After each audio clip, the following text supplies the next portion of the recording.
3. पृथ्वी की गतियां। जैसा कि आप जानते हैं, पृथ्वी की गति दो प्रकार की है, घूर्णन एवं परिक्रमण। पृथ्वी का अपने अक्ष पर घूमना घूर्णन कहलाता है। सूर्य के चारों ओर एक स्थिर कक्ष में पृथ्वी की गति को परिक्रमण कहते हैं। आओ कुछ करके सीखें।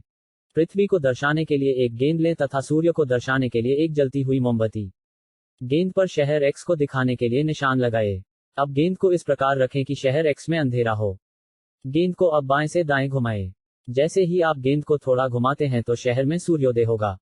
अगर गेंद को आप घुमाना जारी रखते हैं, बिंदु X धीरे धीरे सूर्य से दूर चला जाता है। यह सूर्यास्त है। पृथ्वी का अक्ष एक काल्पनिक रेखा है जो इसके कक्षीय सतह से 66.1/2 डिग्री का कोण बनाती है। वह समतल जो कक्ष के द्वारा बनाया जाता है उसे कक्षीय समतल कहते हैं। पृथ्वी सूर्य से प्रकाश प्राप्त करती है। पृथ्वी का आकार गोले के समान है, इसलिए एक समय में सिर्फ इसके आधे भाग पर ही सूर्य की रोशनी प्राप्त होती है। चित्र 3.2। सूर्य की ओर वाले भाग में दिन होता है, जबकि दूसरा भाग जो सूर्य से दूर होता है वहां रात होती है। ग्लोब पर वह वृत्त जो दिन तथा रात को विभाजित करता है उसे प्रदीप्ति वृत्त कहते हैं। यह वृत्त अक्ष के साथ नहीं मिलता है, जैसा कि आप चित्र 3.2 में देख सकते हैं। पृथ्वी अपने अक्ष पर एक चक्कर पूरा करने में लगभग 24 घंटे का समय लेती है। घूर्णन के समय काल को पृथ्वी दिन कहा जाता है। यह पृथ्वी की दैनिक गति है। चित्र 3.1 पृथ्वी के अक्ष का झुकाव तथा कक्षीय समतल। चित्र 3.2 घूर्णन के कारण पृथ्वी पर दिन एवं रात। अगर पृथ्वी घूर्णन नहीं करे तो क्या होगा? सूर्य के तरफ वाले पृथ्वी के भाग में हमेशा दिन होगा, जिसके कारण उस भाग में गर्मी लगातार पड़ेगी। दूसरे भाग में हमेशा अंधेरा रहेगा एवं पूरे समय ठंड पड़ेगी। इस तरह की अवस्था में जीवन संभव नहीं हो पाएगा। क्या आप जानते हैं? प्राचीन भारतीय खगोलशास्त्री आर्यभट्ट ने बताया था कि पृथ्वी गोल है और अपने अक्ष पर घूर्णन घूमती करती है। पृथ्वी की दूसरी गति जो सूर्य के चारों ओर कक्ष में होती है उसे परिक्रमण कहा जाता है। पृथ्वी एक वर्ष या 365.1/4 दिन में सूर्य का एक चक्कर लगाती है। हम लोग एक वर्ष 365 दिन का मानते हैं तथा सुविधा के लिए 6 घंटे को इसमें नहीं जोड़ते हैं।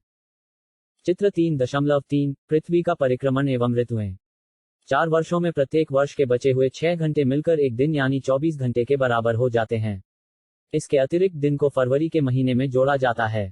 इस प्रकार प्रत्येक चौथे वर्ष फरवरी माह 28 के बदले 29 दिन का होता है।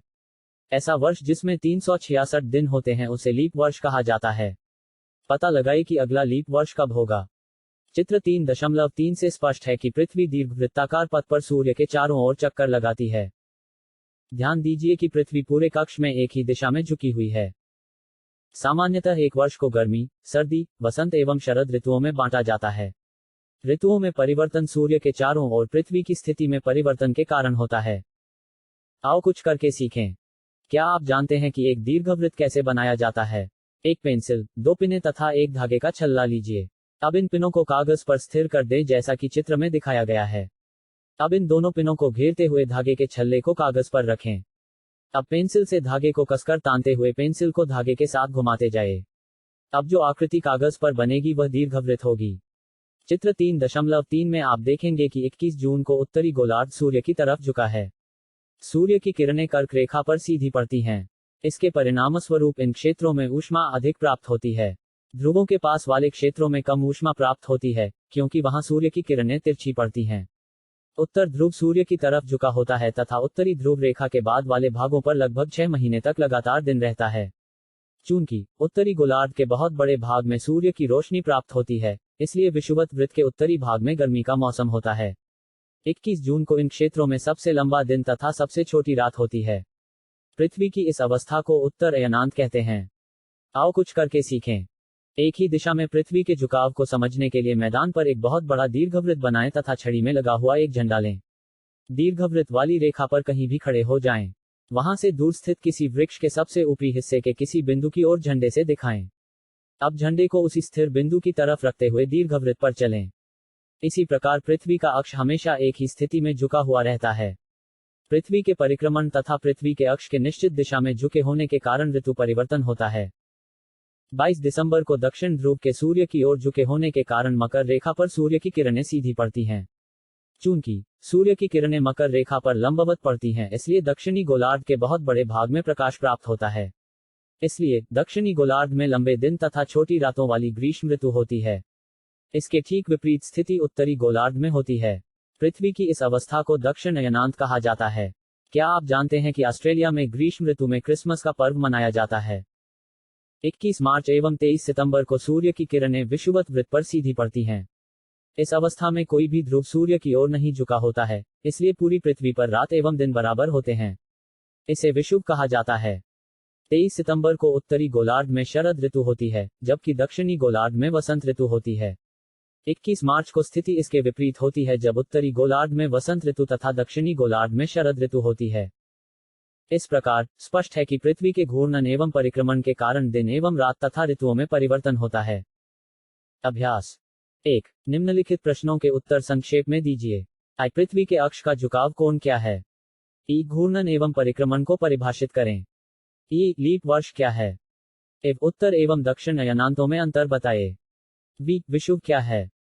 दक्षिणी गोलार्ध में उत्तरी गोलार्ध की अपेक्षा उत्तर एवं दक्षिण का अयनांत अलग अलग समय में होता है, क्यों? ध्रुवों पर लगभग 6 महीने का दिन एवं 6 महीने की रात होती है, क्यों?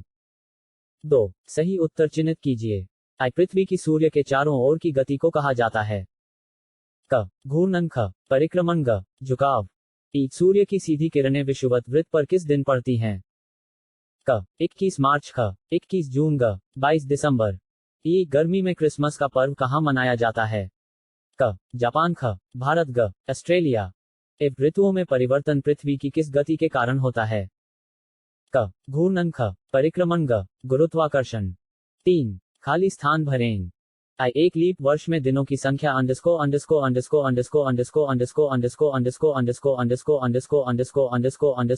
होती है। पृथ्वी की प्रतिदिन की गति को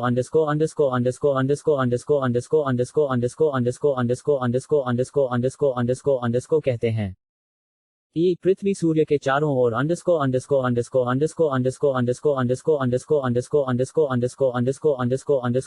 कक्षा में घूमती है।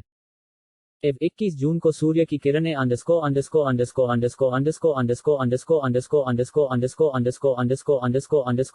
रेखा पर सीधी पड़ती हैं।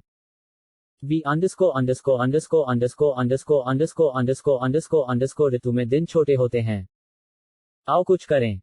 1। पृथ्वी के अपने अक्ष पर झुकाव को दर्शाने के लिए एक चित्र बनाएं।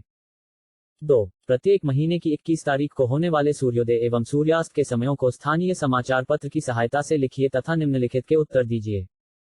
किस महीने के दिन सबसे छोटे हैं? ब किन महीनों में दिन एवं रात लगभग बराबर होते हैं? आओ खेलें। 1। धागे के एक ही छल्ले की मदद से दो पिनों को नजदीक एवं दूर रखकर विभिन्न आकारों के दीर्घवृत्त बनाएं। ध्यान दें कि दीर्घवृत्त कब वृत्त बन जाता है।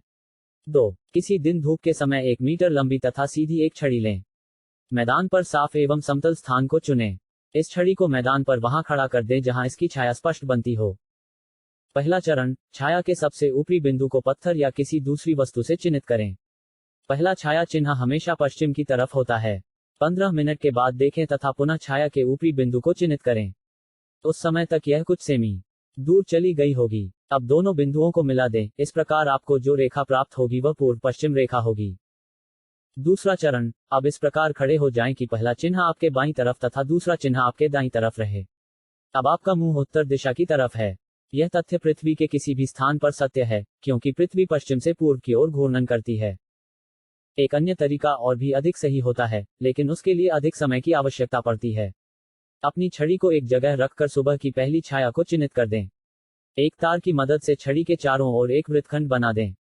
दोपहर के समय छाया छोटी या खत्म हो जाएगी। दोपहर के बाद यह फिर से बढ़ने लगेगी तथा वृत्तखंड के एक बिंदु को छूने लगेगी। उस बिंदु को चिन्हित कर दें। सही पूर्व पश्चिम रेखा प्राप्त करने के लिए अब उन दोनों बिंदुओं से होकर गुजरने वाली एक रेखा खींचें।